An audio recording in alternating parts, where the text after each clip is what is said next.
जेणेकरून माझ्या उंचीने ते बोलता येईल. आणि असाच एकदा संघर्ष झाला एका कमिशनर बरोबर. त्यांनी बोलवले पोलीस. पोलिसांना माहिती नाही की ह्याच्यात कुठला कायदा लागतो, काय लागतं. त्याचं म्हणणं असं होतं की इंडिया IT ऍक्ट नुसार you cannot shoot a video. म्हणलं हो बरोबर आहे तुमचं म्हणणं, IT ऍक्ट नुसार व्हिडिओ काढता येत नाही, पण तो खाजगी व्यक्तीचा खाजगी ठिकाणी काढता येत नाही. ही सरकारी जागा आहे, ही सरकारी खुर्ची आहे.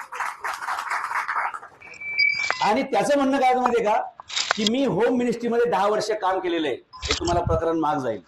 अरे होम मिनिस्ट्रीत काम केलं म्हणजे होम मिनिस्ट्री तुझ्या बापाची आहे का, तुझ्यानुसार कायदे चालतात का, हे सगळं त्याचं बोलून झालं बरं का. पोलीसही आले आणि पोलिसांना ज्यावेळी मी सांगितलं की हे IT ऍक्टचं हे चुकीच्या पद्धतीने हे करतायत, तर यांना परत मसुरीला आणखी ऍडव्हान्स ट्रेनिंगसाठी पाठवलं पाहिजे. आणि हे जुन्याच तत्वज्ञानावरती आपले चपात्या लाटायला बघतायत. असं ते मोठा जो संघर्ष झाला तो व्हिडिओ पण आम्ही काढला बरं का. आणि असा एखादा मोठा व्हिडिओ काढला ना की मला सुद्धा मजा वाटते, कारण ज्यांच्याकडे जबाबदारी आहे हे सगळं सोडवण्याची, ते लोक जर लोकांच्या प्रश्नात टाळाटाळ करत असतील, अशा लोकांना उघडं पाडणं, अशा लोकांना एक्सपोज करणं हेच आपलं काम आहे. आणि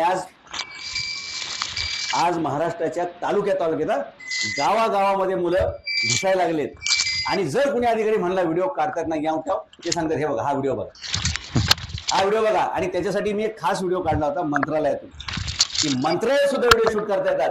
मग तुमची जिल्हा परिषद कशात मोजते, ग्रामपंचायत कशाच मोजता तुम्ही. लोक त्या ग्रामसेवकला पण भेटायला घाबरतात की काहीतरी गडबड होईल. कशाला घाबरताय. मी मंत्रालयामध्ये नगर सचिवांना पण भेटलेलो आहे की जर चौकशी केली नाही ना, तुमची चौकशी बसवल्याशिवाय राहत नाही. नगर सचिव म्हणजे ज्याच्याकडे सगळ्या महानगरपालिकांचं काम असते. हे का करू शकतो आपण माहितीये का, की आपल्या पाठीशी मोठं बॅकग्राऊंड आहे आणि ते बॅकग्राऊंड क्लिअर आहे, ट्रान्सपरंट आहे. काय मी ज्यावेळी व्हिडिओ काढायला सुरुवात केली काय माझ्या पाठी लागले नाहीत ते लोक. यांचं बॅकग्राऊंड चेक करू, कुठे काय दारूचं दुकान आहे का, गुटख्याचं काय सप्लाय आहे का, काय वाळूचा ठेका आहे का, काहीच नाही. माझी चौकशी करायला गेली तर पुस्तकच सापडतील घरात माझ्या ऑफिसमध्ये. या वाचा तुमच्याही ज्ञानात भर टाका, बसा बोंबले.